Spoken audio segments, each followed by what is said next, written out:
But here is what KFC does not put on any of its menus, its packaging, or its advertising.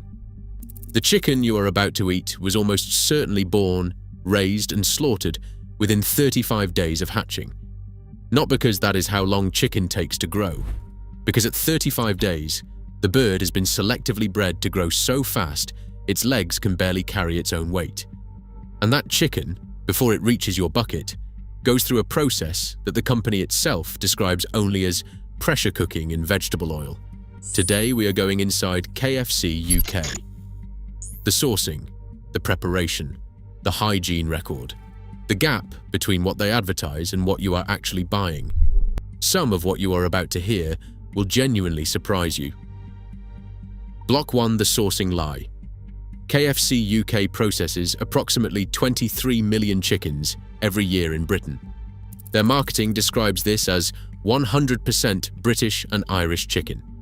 That statement is technically accurate. It is also one of the most carefully constructed pieces of misdirection in British fast food.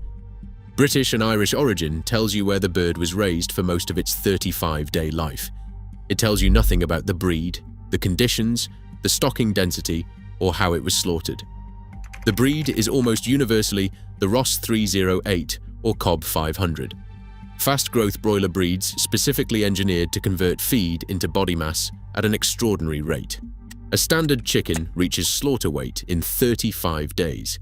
A heritage breed takes 81 days minimum. In 35 days, the bird's breast meat, which is the most commercially valuable part, grows so rapidly that the skeletal and cardiovascular systems cannot keep pace. Documented welfare issues include difficulty walking, heart failure, and birds that spend most of their lives unable to stand. This is not controversial. It is acknowledged by the National Farmers Union, the RSPCA, and KFC's own supply chain documentation. KFC committed in 2019 to transitioning to slower-growing breeds in their UK supply chain by 2026. As of the most recent independent audit, the transition has not been completed. The majority of KFC UK's chicken still comes from fast-growth breeds. They made the promise. They missed it. The marketing still says 100% British and Irish. Block 2. The 11 herbs and spices, the 11 herbs and spices. It is one of the most famous secrets in culinary history. Colonel Harland Sanders developed the recipe in the 1930s in a small restaurant in Corbin, Kentucky. He held the recipe so closely that he mixed the spice blend himself and kept it in a vault. In 2016, a nephew of the Colonel's second wife showed a journalist a handwritten recipe card he claimed was the original. It contained 11 ingredients including salt, black pepper, thyme, basil, oregano, celery salt, garlic powder, allspice, ginger, dried mustard, and paprika. KFC denied. It was the authentic recipe. Here is the reality of what goes into a KFC original recipe piece today in Britain. The chicken is marinated in a sodium phosphate solution before breading. Sodium phosphate is a common food additive, perfectly legal and widely used, that increases water retention in the meat. It makes the chicken juicier and heavier. You are paying for the retained water as much as the meat. The breading contains flavor enhancers. The coating mix includes monosodium glutamate, MSG, which amplifies the savory hit. Your brain registers as deeply satisfying. MSG is not harmful, but it is the reason KFC tastes the way it tastes, and it is why the 11 herbs and spices narrative is largely a branding exercise built on top of flavor chemistry. A single original recipe. Chicken breast contains 2.3 grams of salt. The NHS recommended daily maximum for an adult is 6 grams. One piece of chicken contains more than a third of your daily salt in a single item. Add a portion of fries and a regular Pepsi, and you have consumed more salt in a single meal than is recommended in an entire day. Block 3. The hygiene record.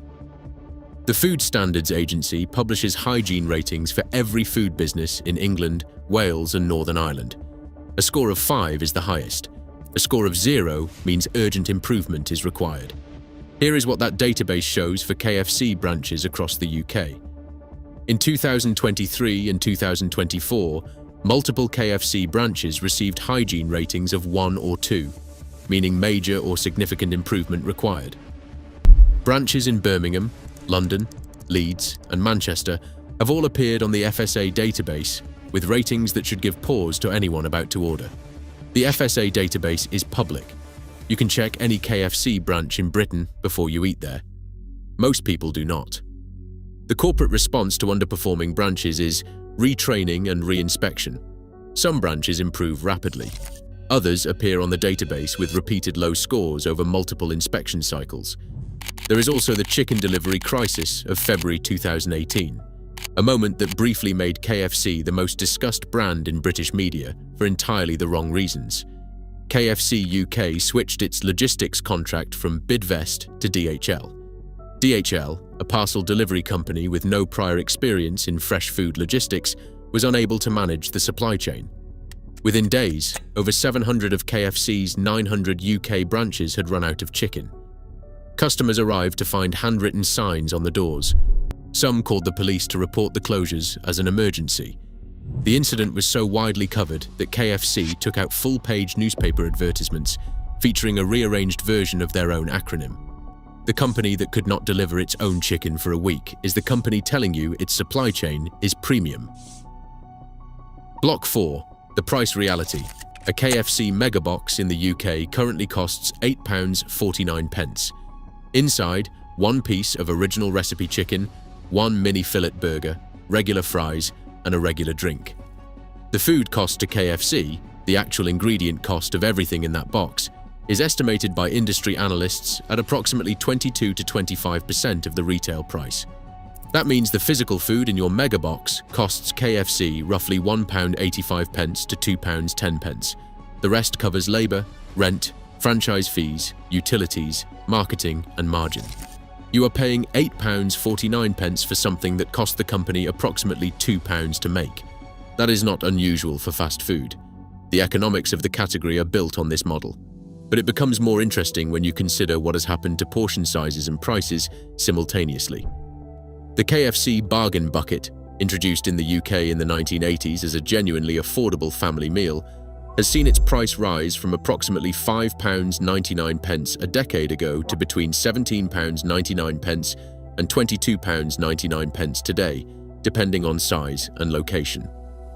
The inflation rate on the bargain bucket significantly exceeds general food price inflation over the same period. The name has not changed. The bucket has not changed. The price relationship with the word bargain has changed completely. Here is what KFC UK's own website says about their chicken. We're proud to use 100% British and Irish chicken. It's fresher, it's better, and it's something we'll never compromise on. Now compare that to the commitment they made in 2019 publicly, on the record, to transition to higher welfare, slower-growing chicken breeds by 2026. That commitment was made in response to the Better Chicken Commitment, a set of welfare standards signed by major retailers and food companies across Europe. McDonald's, Burger King, Subway, and Nando's all signed it. KFC signed it. Then in 2023, a coalition of animal welfare organizations published a progress report. KFC UK was among the worst performers on the signatory list.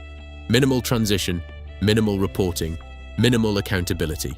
The gap between "we're proud of our chicken" on the website and "we missed our welfare commitment" in the independent audit is the gap this video is about. It is not about whether KFC tastes good. It does.